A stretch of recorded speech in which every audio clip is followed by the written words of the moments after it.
పిఠాపురం నుంచి పవన్ కళ్యాణ్ ఎమ్మెల్యే గారు కూడా మాకు ఏం న్యాయం చేస్తారు? ఆడవాళ్ళకి ఏదైనా ప్రాబ్లం అయితే నేనున్నాను మీకు అండగా అని అన్నారు కదా. ఈ రోజు మేము అందరం ఆడవాళ్ళమే వాలంటీర్ల కింద చేసిన వాళ్ళం. మేమందరం కూడా మేము రోడ్డు మీద పడ్డాం. ఈ రోజు మాకు ఏం న్యాయం చేస్తారు? ఈ రోజు మాకు ఉద్యోగాల భద్రత కల్పిస్తామని చెప్పారు మాకు ఈ రోజు. కానీ మాకు ఈ రోజు చేసిందంటే రోడ్డు మీద తీసుకొచ్చారా? మిమ్మల్ని నమ్మినందుకు మాకు గత ప్రభుత్వం 5,000 ఇచ్చింది, మేము ఒక్క పూటన్నా అన్నం తినగలిగాం. ఈ ప్రభుత్వం మాకు చేసిన న్యాయం ఏంటి? రోడ్డు మీద తీసుకొచ్చిందా? ఇందులో ఎంతో మంది కుటుంబాలు ఉన్నారు, పెళ్ళైన వాళ్ళు ఉన్నారు, పెళ్లి కాలేని వాళ్ళు ఉన్నారు, అందరూ డిగ్రీలు చదువుకున్న వాళ్ళు ఉన్నాం. మేమేమైనా దేశద్రోహులమా లేకపోతే చదువు లేని వాళ్ళమా? మేమందరూ చదువుకున్న వాళ్ళమే కదా. మాకు ఉద్యోగ భద్రత కల్పిస్తామని చెప్పి మీరే కదా చెప్పారు. మేము ఎవరిని అడగలేదు, మీరే కదా మాకు వాగ్దానం చేశారు, మీకు ఉద్యోగ భద్రత కల్పిస్తాము, మీకు 10,000 రూపాయలు చేస్తామని. కావాలంటే ఆయన మాట్లాడిన వీడియో కూడా మా దగ్గర. 1,00,000 మంది మహిళలు ఉన్నారు వాలంటీర్లోని. అమ్మ నేను ఒక అన్నగా చెప్తున్నా, మీకు 5,000 వస్తే ఇంకో 5,000 ఇచ్చే మనసున్న వ్యక్తిని నేను ఎప్పుడు మీ పొట్ట కొట్టను. తల్లి వ్యవస్థ లేదంటున్నారు, జీవోనే లేదంటున్నారు. మరి మాకు వేతనం ఎలా వేసారండి? 2024 ఏప్రిల్ వరకు మాకు గౌరవ వేతనం ఎలా వేశారు? జీవో లేనప్పుడు ఎలా వేశారు మాకు వేతనం? జగన్ గారి ఇంటి నుంచి అయితే మాకు రాలేదు కదా, గవర్నమెంట్ నుంచే కదా వచ్చింది వేతనం. ఈ రోజు లేదు లేదు లేదని అడుగుతుంటే మేము అందరూ రోడ్డు మీద పడాలా? లేకపోతే భిక్షాటం చేయమంటారా? మమ్మల్ని ఏం చేయమంటారు చెప్పండి, మాకు న్యాయం చెయ్యండి.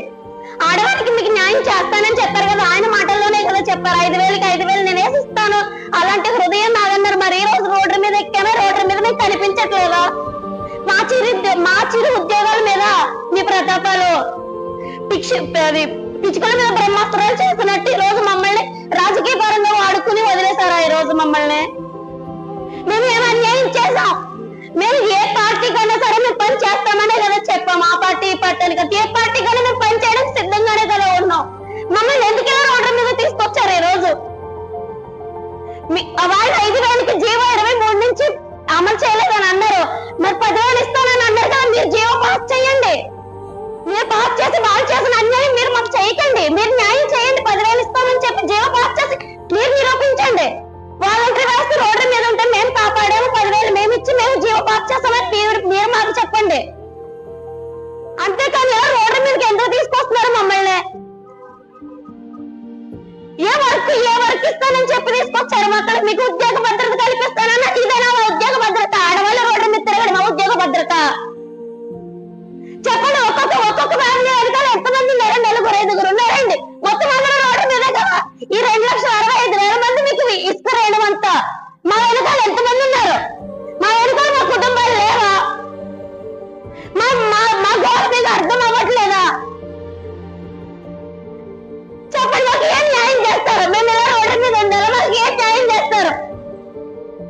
పిఠాపురం నుంచి మిమ్మల్ని గెలిపించుకున్న దేనికి సార్? మేము ఆడవాళ్ళకి భద్రత కల్పిస్తానన్నాను, ఫిజికల్గా అయితేనే భద్రత కల్పిస్తారా? మానసికంగా మమ్మల్ని ఆదుకోరా? మాకు ఉద్యోగం లేదు, వాలంటీర్ వ్యవస్థను రద్దు చేశామని అన్నారు. మాకు జీవో ఇప్పించండి. మీరు 10,000 ఇస్తానన్నారు, జీవో ఇప్పిస్తానన్నారు, ఇప్పించండి. మాకు ఉద్యోగ భద్రత కల్పించండి. ఆ ప్రభుత్వం చేసింది, ఈ ప్రభుత్వం చేసింది, అన్ని ప్రభుత్వాల కోసం మమ్మల్ని వాడుకుంటున్నారే. మేము మనుషులం కాదా? మా చిరు ఉద్యోగాల మీద మీ ప్రతాపాలన్నీ. మాకు దయచేసి న్యాయం చేయాలండి. ఆడవాళ్ళందరూ మేము రోడ్డు ఎక్కి ఉన్నాం. ఈ రోజు మాకు న్యాయం చేయండి. మాకు భద్రత కల్పిస్తానన్నారు, మాకు భద్రత కల్పించండి. మా ఉద్యోగాలు మాకు ఇప్పించండి. 10,000 వేతనం చేస్తానన్నారు. మేము వచ్చే మిమ్మల్ని అడగలేదు కదా. కోట్ల జనాభా